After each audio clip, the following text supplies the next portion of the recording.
Paul, look, do you know what? There's so much to cover. Every time you say things, I go, fuck, I want this in the pod. So let's just get the boring beginning bit out of the way, because you are just a fountain of just beauty. Welcome to Staying Relevant, the podcast hosted by two best friends, although one of them isn't here. He's on holiday in Dubai. Yeah, that would be Peter James Wicks, but his brother, Sam Thompson, that's me, is here. Now, this episode contains swearing, adult themes, and the occasional consumption of alcohol, but because Pete isn't here, I don't think it will, to be fair. We do have some toy plastic goats, though. Now, remember, as well as listening, you can watch us now, too. The full video is released on YouTube every Friday after the audio is out every Monday. Now, what I'm not going to do, Paul... Oh, no, we've got a guess, but I've just given it away.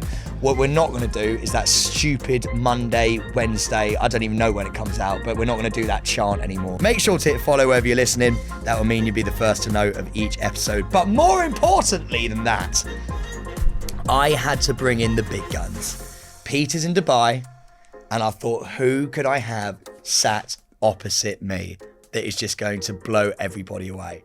Now, he is one of the busiest men on the planet right now, but I like to think we're brothers. I like to think that we've been through a lot together. We've known each other for many, many years, and I've loved seeing, my God, have I loved seeing your success over the years as well. I am joined by Mr. Paul Brunson! We need to talk, Paul Brunson. Married at First Sight's Paul Brunson. Celebs Go Dating's Paul Brunson. Sutton United Owners Paul Brunson, and I could do more. I have another show coming up this year as well. For God's sake! No. But we can't talk about. But hold on, Sam. Real talk. I do love you, man. Yeah. And just as you said, you're proud of me. I'm very proud of you. There's nothing to be proud of, Paul. Oh, on this side of the fence, big guys. No. There's everything. There's everything. I love how you have navigated life. I love where you are in life as a man. Right, as a man, I love where you are, and more importantly, I'm excited about where you're going. Oh God, where's Truly. that? I'm terrified about where I'm going, Paul. Why? I don't know where I'm going. I have no idea. My life is like, the way I see my life, Paul, is that there's a plane and the pilot's passed out. Right, and they go, can anybody fly a plane? And it's like, no, but we're going to put Sam in the cockpit, and you're just smashing buttons, being like, God, I got to land this thing, and you have no idea what you're doing. Yeah, but you have more idea. I think that one of the misconceptions about you is, I think a lot of people think that you just go about life every day. Like, you wake up, you have no agenda, right? And you just find your way through life. Yeah, what to do. Right, what to do. Yeah. But I consider you to be highly ambitious. I consider you to be strategic. Yeah. I consider you to be a hard freaking worker. I think that's what makes you and Pete work so well together, is that you share that commonality around hard work. Fuck me, no wonder Need to Talk does so well. You literally, he's just read straight into me and just broken the wall like that. But these are the characteristics that make you who you are. Yeah. You know what I mean? And these are the characteristics that are the foundation of why you're going to continue to be such an incredible person. I mean, you are loved. Like, you are loved by this nation. You know, the nation loves you. And like, think about this. So you won a little show, right? There's a little show that you won. What was the show that you won? The Jungle. The Jungle. Now, how do you win the Jungle? I don't actually know, to be fair. Yeah, I have no idea. Because I genuinely mean this. Going in there, you just don't really like, because it's so alien to everybody in there that, like, I don't know if there's a pathway to a win or anything like that, because you go, I've just got to survive. Yes. And I have fun. Yes. But the criteria ultimately is you have people voting. Yeah. Right? And this is what I find to be so interesting about just this day and age that we live in, especially social media, is because there's fame and then there's popularity. Now, Sam, what would you say is the difference between being famous and being popular? Oh my God, I don't know. I suppose fame is like fame is an illusion, maybe. Okay. I mean, Paul, for people listening, Paul has just literally gone, very politely being like, this guy doesn't have a clue what the fuck he's saying. That was one of those, like, your kids, you're like, well, you know, good try. That was you, good try. All right, so fame is what almost everyone has to a certain extent, and that is there's notoriety, right? People can recognize you, right? That's fame. Right. And because everyone has a social media following, everyone will be recognized somewhere. At some point, yeah. But popularity is much harder to achieve. Popularity is when people like you. Yeah. There's a difference. That's such a good point. Popularity means that you are liked. Some people are famous and not popular, right? You are famous and popular. I'm going to cry. Paul, what an opening, Paul. That is the nicest thing. Do you know what's funny? I haven't seen Paul for ages. I haven't seen you probably for like 2 years now, I'd say. We went to that pub and had a debrief, and it was really, really lovely. We did. Every now and then I used to call Paul and be like, mate, I'd love just to sort of like shoot a fat and just see how you are, and because he's just such a nice guy, and we'd sit there for like an hour and just talk about stuff. And I mean, look, we've gone on to me quite, I'm so selfish, aren't I? We've literally talked about me. I'm the host of this thing. I literally need to know everything about you though, mate. Like you have, from when I first met you, Paul, and you'd still sort of like, you were back and forth between the States and the UK, like a lot back then. Yeah. Like you have not only made a proper home here, but you are one of the fastest growing podcasts in the country, if not the fastest growing podcast in the country, mate. By the way, in a industry that is incredibly saturated, like my God, does everybody do like a one-on-one chat? Well, kind of like what we're doing now. So to break the mold of that is absolutely wild. But then to have on the side of that, Married at First Sight, Celebs Go Dating, which you're still doing, by the way, which I think is so cool. Are you ever going to leave Celebs Go Dating? Are you always going to be there? I mean, as long as Anna and Tom are there, you know what I mean? And Dr. Tara now, I'm there. You know, I'm a very loyal person. I think loyal to a fault. Yeah. You know, and this is, you know what series this is for us?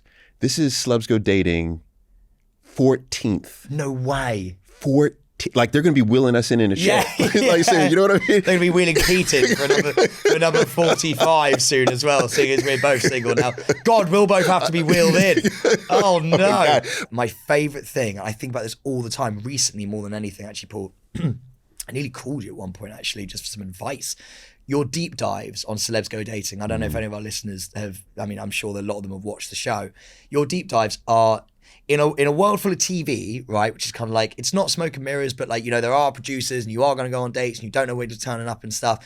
Those are the most real thing, I think, about that show. I appreciate that. Did you want to bring that in from the start? Yeah. Was that like when you had your meeting with them, you're like, I want to do these deep dives? I definitely appreciate that. And quite honestly, the deep dives have what has turned into We Need to Talk. I was thinking that. Yeah. But you know what the wildest thing is and this is the absolute truth, because a lot of people say, what? Like, Paul, I don't really believe you on this, is that when I got the call for Celebs Go Dating, my wife and I had just sold a matchmaking agency in the States. Yeah. We were literally going to move to Jamaica. Wow. And my manager, right, was like, hey, Paul, there's this show in the UK called Celebs Go Dating. They want you to come over. And you know what? I didn't ask anything about the show. I just said, how long? They said 3 months. I said, how much? They said X amount. Yeah. And I said, all right, it works for the schedule. Yeah. So I had never seen one episode of Celebs Go Dating. Wow. So I got there day one and I had no idea what the show was. All I knew was I was supposed to go in and do me. Right. Yeah. Paul, the matchmaker, counselor, coach. Right. So I didn't know any of the celebrities as well. I didn't know any, like. You were my first season. So you know what? I was the season before. My comeback. Yes. Wow. Yes. And so when I got there, didn't know anyone. Right. And I will distinctly remember sitting in the agency and the client comes in. We're talking. And I thought, okay, I'm going to treat this like I'm back at my, office in DC. And I'm asking all these questions. And the producer, sometimes the producer was like, Paul, like, I don't think we should ask that. I don't think we should do that. And I think initially there was pushback on the level of depth. The idea was, Paul, just like send them out on a date. Yeah, like have a laugh, crack a gag. Yeah. And I was like, that's not what I want to do. Yeah. And what I've done, one thing that I have definitely done later in my life is I've set strict boundaries around what I will do and what I will not do. And it's not like I'm talking from a place of over ego, but ego is good. Like I'm very confident in who I am and my self-worth, what I want to do and what I do not want to do. And so I just kind of laid down the law and said, this is what I want to do. And luckily, the producers said, go with that, do that. And it's become a staple in the show. I remember you saying, I can't remember where I saw it, but I remember you sort of saying that I think you were giving advice to people, which is don't compromise what you believe in. Yes. In anything, even if you feel like you might lose out on that one thing. Why is that? Yeah, because then you become everyone else. Yeah. I think especially in TV, like I know you see this a million times, is that what ends up happening with these television shows Everyone's a clone of everyone else. Exactly. Yeah. They're studying. I have literally had, and I will not say the person's name, but they were on Married at First Sight, and they told me how they studied. It was Megan McKenna.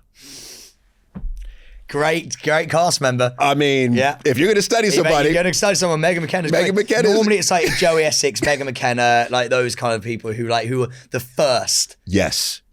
But the fact that you study and then you begin to adapt their behaviors, make the same moves, try to get on the same projects, etc. We have to understand. This is so important. Is that there are 8 billion people in the world. But how many billions have lived before us and how many billions will live after us? What makes us unique is that no one will ever walk this planet the way that we walk it. Like, think about this. Sam, for real. Like, no one will ever see the world exactly like Sam Thompson sees the world. No one will ever experience the world exactly like Sam Thompson experiences the world. That means that you are extraordinary. You are extraordinary. Oh, you know what I mean? Why are you so good at this? No, but you are though. Yeah. And so we have to understand. So once you understand that about yourself, why would you duplicate anybody? Because you are extraordinary. Yeah. So true. Yeah. Well, I mean, I remember you sort of saying those kind of words to Pete when he was on Need to Talk. 'Cause I watched and listened to Need to Talk with Pete, and it was amazing. And you have such a great way, like you're doing right now, of drawing things out of people. Like, what do you gain out of that? Like, for you, why is it so important to do that? Because you're so fucking good at it. Well, one is, I appreciate that. Yeah. I mean, for me, I look back at my life. I think I was always, a lot of people will also say, I don't see how this is the case, right? But I was an underdog, When? I was an underdog early when I was like 3. Yeah. Just come out the womb. I don't know what I wanted to do in life. Yeah, I was like, I don't know. This is a wild place, know. But what I found myself gravitating towards is I always found myself gravitating towards defending other underdogs and standing up for other underdogs. Standing up, like if I was at a party and I saw somebody hugging the wall instead of dancing, I would go talk to the person hugging the wall. So that became my go-to. So I think I have this innate drive to help people become better. Yeah. Like that's my thing. Do you think also when people get, because I've seen a lot of your episodes, because I love you and I love what you do, but like you get a lot of people in who have a story to tell and maybe they haven't told their side of a story. And I think that's quite powerful as well, because they're almost the underdog, right? They might be the person who's lost in that sort of like press hole, or who might have sort of like it not come out of something looking good. But everyone's a human being, right? And everybody has like a right to reply, and everybody has like a right to be heard. And I think you're so good at bringing that out of them. Yes, and everyone does. And I think when you're talking about, we've had a lot of celebrities on, and you think about their story. Many people think, oh, okay, you just lucked into this. Yeah. You don't really work hard. And we are so blessed to do what we do, even though I would turn around to like my inner circle and be like, I believe I work really hard. Like there's levels to what really hard work is, I think. And then so like there is a fear, isn't there, of just being like, oh God, and saying like, I'm proud of myself. Right. But also the work that you do is you do a lot of work when you are not in front of the mic. Like you're an entrepreneur, you're running a business. You know what I mean? You're an executive. Well, I mean, we've got a whole goddamn team, and they're great, by the way. They bully me a little bit sometimes, actually. But see, this shows that you are, there's a lot to what you're doing. There's a lot of pieces. There are a lot of moving parts. And so at the end of the day, though, here's what I think is that I think that when we are doing the things that we would do for free, like the things that that turn our light on, we love, that we love. There was a theologian from Howard University. Yeah. So I used to live in Washington, D.C. Howard University is a historically Black college in Washington, D.C., right? Lots of like our preeminent thinkers came out of Howard University. And this particular person, his last name's Thurman, he says that what you do is you go around the world and you look for the things that turn on your light. And do more of those things. Yeah. And it's like that simple. Creativity, I think that's mine. Creativity, just turn on the, like, I love making adverts. You do? Yeah, I love an advert. Really? Yeah, really weird, yeah. Really? I like creating things. And when you're like bouncing ideas off each other and you're literally like, you're so into it and you're like pacing around the kitchen, you're like, then we should do this and then we should do that. It's such a cool feeling. You can see your light is on. The light's on, baby! Yeah, the light is on. You can see it, yeah. But that's a full ad agency. Yeah, well, that's the thing. We like to think it is. We like to think it is a bit of an ad agency. You know? See, look at that. Fuck, what the hell's happened? Why?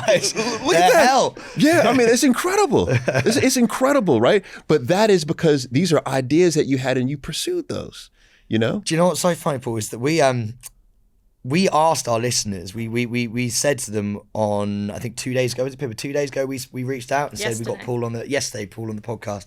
We have had more responses about having you on the podcast than anybody else we've ever had. Wow. So that's one thing that I wanted to tell you. It's a blessing. Secondly, we were inundated with questions for you since we said you were coming on. Obviously, there are loads of people wanted advice and, you know, you're very good at that. But weirdly, a lot of the questions have been, please help Sam. yeah. And I'm not joking here. I thought I was doing okay, but apparently not. So everyone's saying, please help Sam. Why? I want to have an earring now. I don't, but you got a nose piercing. Nose? Yeah, I saw you do the nose piercing as well. Yeah. So why? So you have an earring, what else? I went for a breakup. So like, everyone keeps saying they can see sadness behind the eyes. Now I thought I was doing all right. I thought I was okay. Okay. But the majority, 60% of people would be like, help Sam. Interesting. So Paul, I this is a horrible fact actually, but I think that there are so many, you probably will know a stat, there are so many people in this world who are going through a breakup that if you can give me some advice, I imagine we can probably help quite a few people out there as well. Yes. So, they're fucking tough. What's the first bit of advice you would give to someone who's just been given the boot, right? And then like, what do you do? Do you go out straight away and try and find someone else? Do you sit in it for a bit? Do you dwell? Do you like, what's the stages? How do you handle this? All right. So this is a tough one. Yeah. And this is a deep one, right? The first is that you have to identify the emotion and just sit in it. So for example, so if I were to ask you, what emotion do you feel? And I'll even give you a guide. So there's a difference between emotions and feelings. Didn't know that. Okay, so emotions are our innate response to stimuli, but to something. And then our feelings would be our psychological interpretation of the emotion. So I'll give you the example. Right. Is that if I were to walk onto a stage, the emotion could be fear. But the feeling for you and me is it's exciting because we like a stage. Yeah. But for others, it could be terrifying. Yeah. So the emotion is fear, but the feeling fascinating. Is excitement, right? For me is excitement, but for others it could be terrifying. So the first place is that you have to identify the emotion. Now, there are core emotions. There's 6 core emotions. And you'll never forget this. I'm going to teach you this. I would love this. I need this. Okay. This is very important. Is the acronym, if you will, is called SAD FISH. Okay. SAD FISH. Yeah. S is, what do you think S is? Sad. Yeah. A is? Angry. Yeah. D is? Depressed. Disgust. Oh, disgust. Yes. Yeah. F is? We just said it. Fear. Okay. Yeah. And then we skip the I. Yeah. S is? Surprise. Yeah. And then H is? Happy. Yeah. There you go. So those are the core emotions that we all have. We all have those emotions. We all go through those emotions. And then our feelings are just interpretations of those emotions. So the question is, how do you push away the feeling and just identify the emotion to sit in it? But the reason why I think it's important to go through this type of trail is because then you can get to the source of the issue. Yeah. The source of the issue could be, you know what, ultimately, I needed higher self-esteem. Wow. You know, I needed better self-worth. Yeah. You know, I needed whatever it might have been. But I think the reason why all of that is important is because ultimately you need to walk away with a lesson. You need to figure out how you can learn from what has happened so that it doesn't happen again, so that you become better, so that even your partner becomes better in their new life or their new relationship, right? Will that take an enormous amount of time? Sometimes. Sometimes it takes years. Well, how long does it take then, Paul? This could be great for people. Like, how long does it take to move on from a relationship, right? A breakup? There's no definitive time because the breakup is interesting. So Dr. John and Julie Gottman, who've been guests on We Need to Talk, are some of the foremost experts in the world around couples therapy and around how couples who, if they break up, there's infidelity, et cetera, how they come back together. Yeah. That process can take a long time. It could take years, but it could also take months. The key around it, you expediting it so that it goes by quickly is to examine these emotions, examine these feelings, and then you begin to self-love.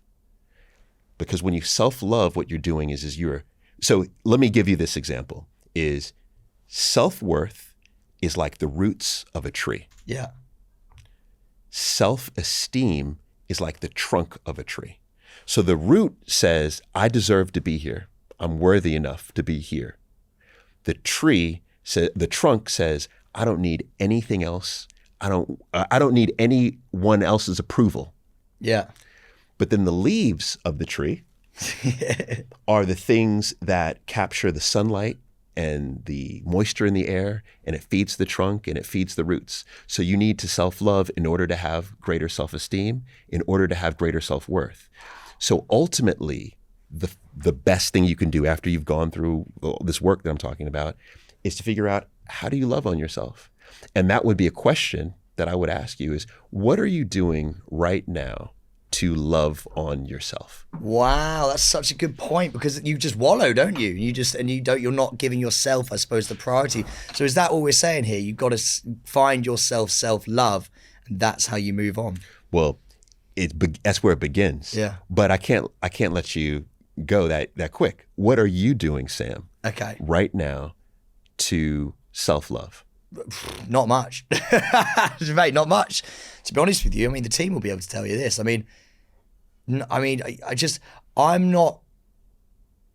I suppose a lot of people look for, they look for sort of like validation in other people, right? And they look for, the next person instantly, because it's like, I need to find someone else to fill that hole.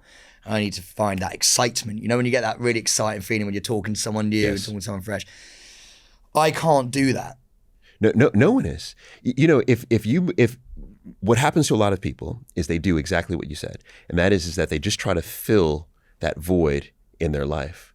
But when you do that without the healing, and I'll tell you exactly what happens. This is a great example, right? By the way, for the listeners, Paul is touching a plant. Yeah, I'm touching a plant. Is this plant real? Yeah, it is. Yeah. Okay, all right. This is beautiful. Then I'm so glad this is here. So now, Sam, you said you're doing nothing right now with regard to self-love. Yeah. Right? So let me ask you, so self-love is this leaf pulling in light and pulling in like moisture, right? Yeah. So if this leaf has no light, has no moisture, what happens to the trunk? It dies. Right. It whittles off and dies. And then what happens to the roots? Dies as well. It dies. But it'll exist for a long time. Yeah. Right? But it'll be what? A shell. It'll be a shell. Yeah. The roots will be all dry and crusty. They'll be there, but it'll be a shell. Yeah. Feeling pretty crusty anyway, to be fair, other than the earring. Okay, but see, this is the thing, is without the self-love, you don't have the self-esteem. The self-esteem actually will decrease. Yeah. The self-worth will actually do what? Decrease. And so therefore, if you have low self-worth and low self-esteem, and I put the perfect person in front of you who could be the greatest match for you. Yeah. What do you do with that person? Maybe you push them away. Maybe you have someone who's the worst person standing in front of you, but you pull them in because you just need to fill the void, right? Without self-worth and without self-esteem, we enter horrible relationships. And so the point here is that we need to figure out what you can do to grab some sunlight. Like what you can do to be able to provide nutrients. You know what I mean? Well, just get Paul on the pod. That's basically what you need to do. Get Paul on the podcast, and you have nutrients coming in every which way. We could do it, but we have to identify for you. So what I would say, homework. It's very important. Is one of the best methods around self-love is to identify something that you value in life. So clearly you're a creative. I see that. Yeah. You lit up when we were talking about that. Yeah. But what are your values outside of creativity? I feel like, I love home. Okay. I'm a real homebody. Okay. Yeah. I was a bit boring, but like I love my cats. I love just being around my family in my home and stuff. I barely ever go out. Okay. So family is a value. But what's also interesting is that I would imagine that you've spent the last several years working your ass off, working so hard that you probably have, other than work, family, friends, and then your partner, your ex-partner, those were the only things that you were feeding in essence. Yeah. And there were probably passions that you had when you were a little boy, like football or whatever it may be, that you probably spent less and less time nurturing. So true. And so what I would say is the great place for you is to begin to just evaluate your life and think about, what do you value? And here's a great exercise for values is, if I were to say, okay, 5 years from now, if you were to describe the perfect day in 5 years, this is an exercise I used to give to my clients. I would say, literally write down, I would say, okay, I want you to go away, think about this. I want you to write what the perfect day is in 5 years from now and describe it in detail. Where do you wake up? Are you on a beach? Do you have kids running into the room when you wake up? I think I want kids. Okay. Okay. So like Thompsons. I could see it. Yeah. I could see it. A couple of little shits just running around.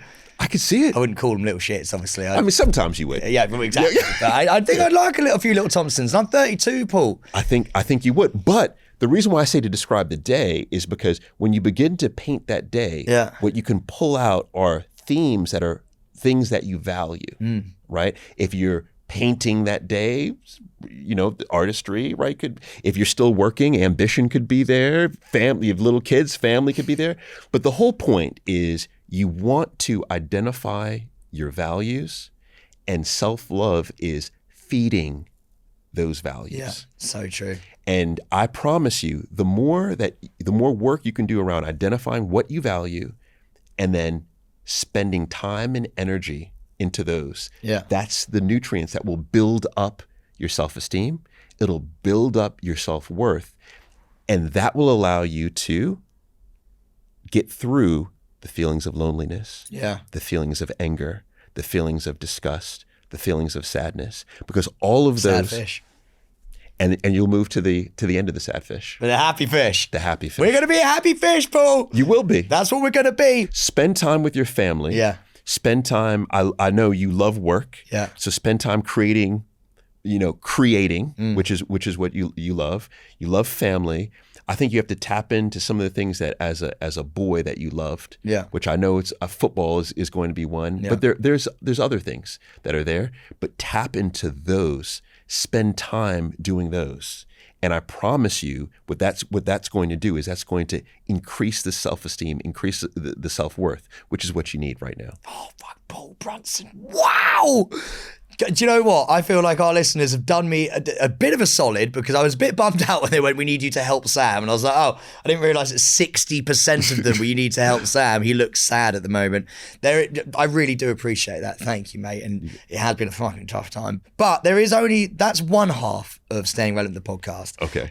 There is another half who isn't here right now. And our listeners need more advice from you, the legend of a man. But before we give that to them, we need to talk with Peter James, Jonathan Joseph Wicks. What is it that you saw in that man? What is it that because you're so good at reading people, Paul, what is it that you took away? Because you already know us really, really well, because we work together a lot. But from that specific chat, What did you garner from it? That he wants more from life.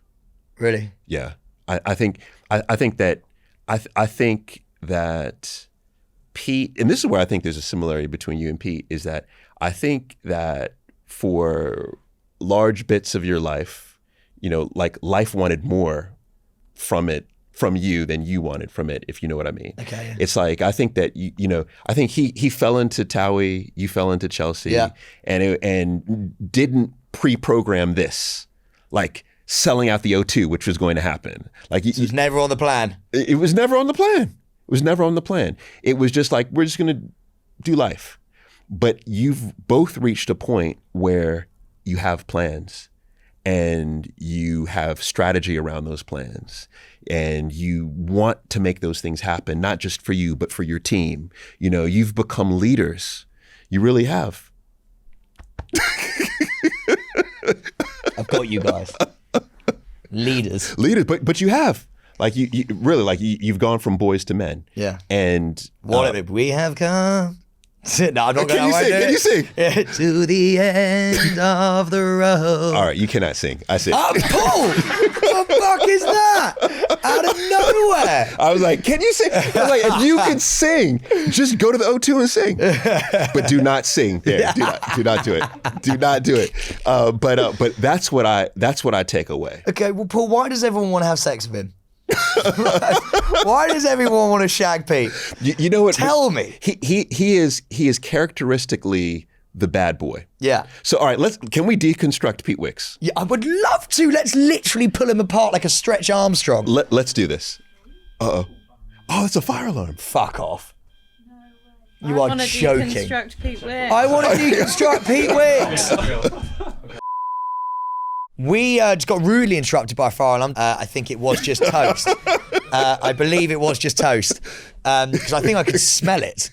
But we were about to deconstruct Peter, James, Jonathan, Joseph Wicks. The question I had to you was, why do so many people want to have sex with him? Yes. Because it is mad. Yeah, it's a lot because we're filming Married at First Sight right now. Yeah. And literally, I heard a bride. I do not know if it will make the edit, but it probably will not make the edit. I really hope it does. And maybe because I'm saying it, maybe it will make the edit, is that I heard a bride say that she was disappointed in her husband and she wanted someone more like Pete Wicks. but here's the but. Here's the but. This is the but, is that she was talking about, then she went on, she was like, I want a man that's fully tatted, who's hench. Pete's not. No. See, this is what I'm saying. This is what I'm saying. There's a mystique around Pete. And Pete's not a short guy. I've had the conversation with him, but he's not the tallest guy. Yeah. And she then goes on to say, he needs to be tatted, hench, he needs to be tall. I want him to be 6'3", 6'4". And I was like, oh, I see now. There's a Pete Wicks mystique. That people think. There's a mystique, right? Now, Pete himself, I also get it, right? So one is that he is highly confident. He has piercing eyes. My God, they are. Every time I look into his eyes, I'm literally like, I quake. My legs go a little bit weird every time I look into his eyes. And he does a very good job because most people cannot hold eye contact. Yeah. He holds eye contact. I'm now trying to hide all contact with you. I don't know why. How do you blink or not? Do I blink? I know. Look away, Sam. Look away. I don't know if I can. Look away. Look, this is freaky now. Look away, please. Look away. Stop looking, please. Okay, look. All right. So now. Is this doing it for you, Paul? No, it's not. Look away. It's scary. If you look without blinking, it looks like you're stalking. Like oh, right. Okay, fine. Okay. But he has that, right? He's got the hair. He's got the tats, right? Yeah. The dogs. The dogs. Goddamn dogs. One of them's got one eye. I'm pretty sure he did that on purpose. You know what I mean? No, he didn't do it to the dog. What I mean is, I'm pretty sure he picked up the dog with one eye. Just for the, oh, hey, I'm Pete and I've got a dog with one eye. And everyone goes, oh my God, he's so great. Because you know what the dog does? No, psychologically, do you know what it does? Well, it just makes people go, oh my God, he's so great, he's got a dog with one eye. No, there's a psychological play to it. What? And Pete probably knows deep down. He knows. So here's a psychological play. Pete is the guy that you can't get. Yeah. However, he has a dog, so he shows that he can commit. Oh, yeah. Oh, he's in love. It's so true. Yes. He's in love with something. It's just a dog. Exactly. He has proof that inside I can commit if I find the right one. I need to be the dog. You need a dog. Oh, right. Okay. Right. Yeah, I don't need to be a dog. But I know what you mean. Yeah. I love my cats too much. No. Cats don't. It's not the same. Because cats, like, they don't really like you sometimes. You know? But the dog, though. Yeah. So he has all of that. An emotional connection to animals and not people. And so people feel like they need to be worthy of his affections like his dogs. And maybe they can be the one to turn him. Yeah. So basically what we're saying is I need to just be more not turnable. Yeah. I just need to not turn. No. See, no. This is where you need greater self-worth. And self-esteem, because you a dog, yes, with one eye. Because you do not need to change. I'm telling you, Sam, you are on the rise right now. I'm telling you, you are. This is terrible because I'm saying you're emerging as the sexy one. Paul said this song again. Paul, repeat it, please, for our listeners. It's bad because I'm like, you're emerging, like you're not even there yet, but no, you are there yet. So I'm telling you, you are good. You continue on your path. You continue to self-love, self-worth. You continue to be you, right? People love you for you. Well, I've got a question for you then. Before we wrap up this episode, Paul's actually staying with us for the bonus as well. We've never done this before, by the way. Yeah, you only ever get Paul once a year, if that. So we are going to milk him dry. Yeah, we're going to squeeze everything we can. That's what the handcuffs are, right? Yeah. The handcuffs here. Shit, that's why the eye contact's so intense.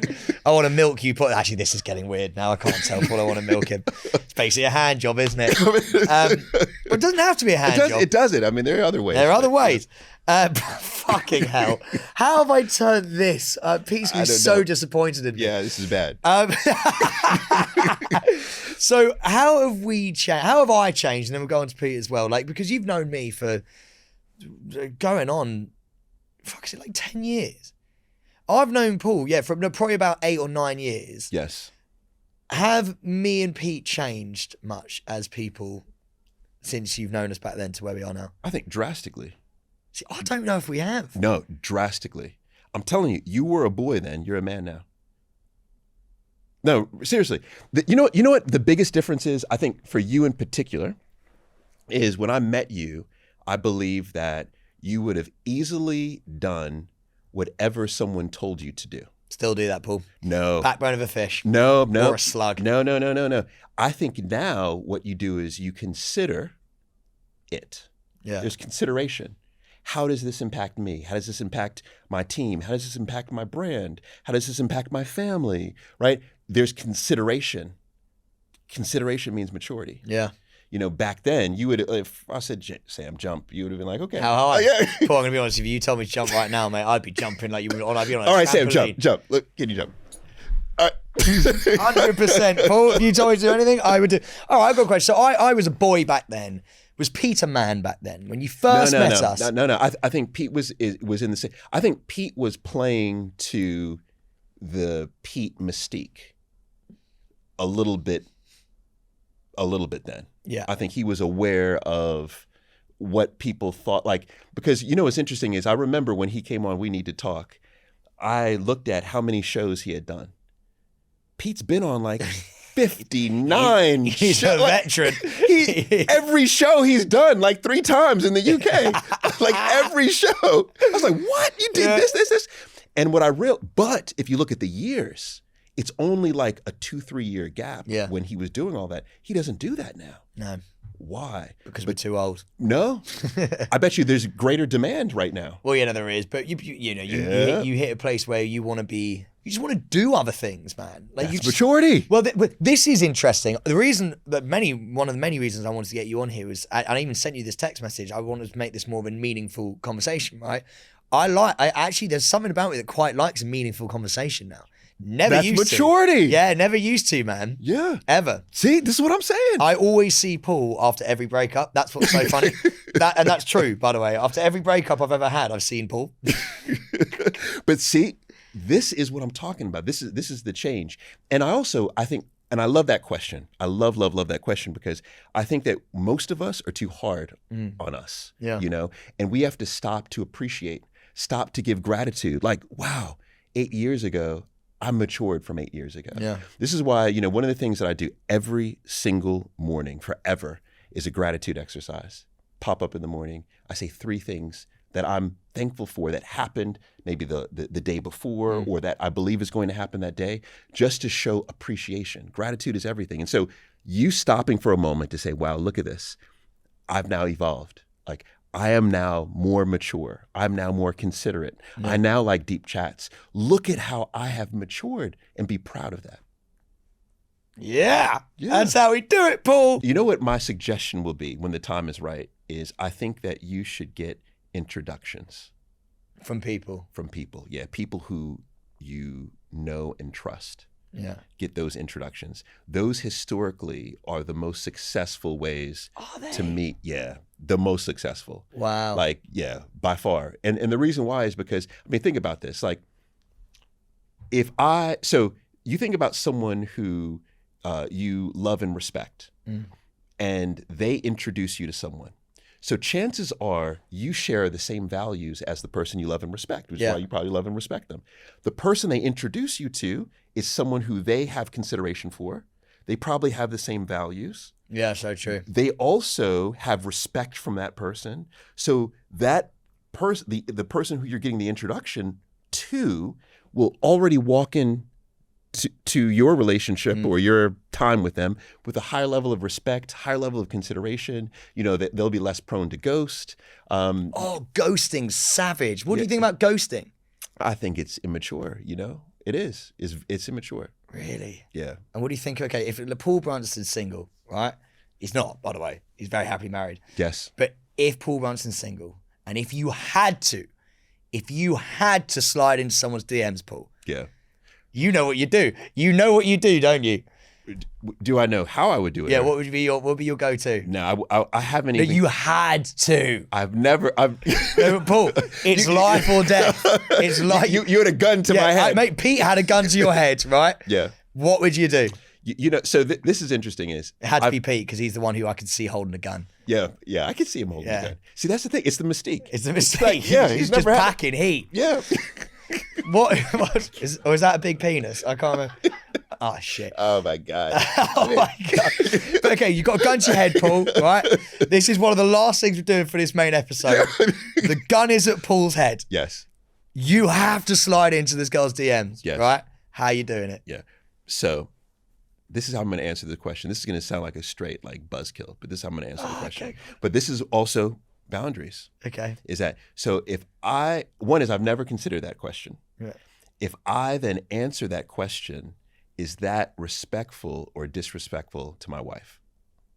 Oh my God, it's so true. Okay, let's see who's sliding to your wife's DMs. Okay, there's a gun to your head, and you've gun to your head, and you've never met your wife before, right? Yeah, and you know you want to be with her for the rest of your life. But the only thing you can't see yourself with anyone else. She's your wife, but she doesn't know she's your wife, and so you have one go. Yeah. You have one chance, right? And you need to slide into her DMs, and you're like, I need to be with this lady for the rest of my life, otherwise I'm going to be alone forever because she is my soulmate. Okay. How are you sliding to your wife's DMs? Well, she's never met you before. Okay, she's never. All right, but I know her though. But I know Fine. something about. What are you going to say? This is also going to sound this is very inside. But this is something that I do now, right? Yeah. So today's my wife's birthday. Oh, happy birthday! Yeah, this is her birthday, and so what I do every time I gift her anything, I never sign it from Paul. Who'd you sign it from? I sign it from Love Muffin. Idris Elba. What? Idris Just Elba. didn't see that coming at all. Why? The reason why is because my wife loves Idris Elba. Yeah. Right? And so every time I'm sending her flowers, it's from Idris Elba. A gift is from Idris Elba. But the whole point is that it makes her smile. Oh. It just warms her up. You know what I mean? And that's ultimately, and that's why when you said you did the lemon. Yeah. Is that, I was like, what's that little thing that you lemon. The lemon. Yeah. They can find an opening lime. The lemon is that, that is for you, right? The lemon is for you. But instead, if you're going to be considerate for someone else, you're sliding in for someone, is that you want to think what they are interested in. Yeah. What lights them up. Yeah. So lemons may light you up, but it may not light them up. You know what I mean? Paul, thank you so much. What a beautiful episode. What a beautiful man. And your wife is one lucky lady. She would definitely tell you that I'm the lucky one. She would say that. What would you say? I would say exactly what she said. Yeah. The panic. Paul, thank you so much, mate. Now, we do have Paul for a bonus episode as well. And these are going to be your questions that we are posing to Paul. There's going to be stats. There's going to be facts. Yes. So, Paul, bring your A game, because our listeners are, I'm going to be honest with you, our listeners are pretty wild. All right. All right. So this could get pretty intense. Thank you so much for listening to Staying Relevant, the podcast with Pete Wicks, but who's not here, and Sam Thompson, which is me. To feature in this podcast, email, I love this email address, by the way, hello@stayingrelevantproduction, at srproductions.co.uk. Subscribe and follow so you're the first to know of each episode. Rate 5 stars and leave a review. Follow us on all socials at Staying Relevant Podcast. Subscribe to us on YouTube. Just search Staying Relevant Podcast for the full video of this episode that goes live every Wednesday. Every Wednesday. Paul, you're such a fucking legend. This has been a Staying Relevant production.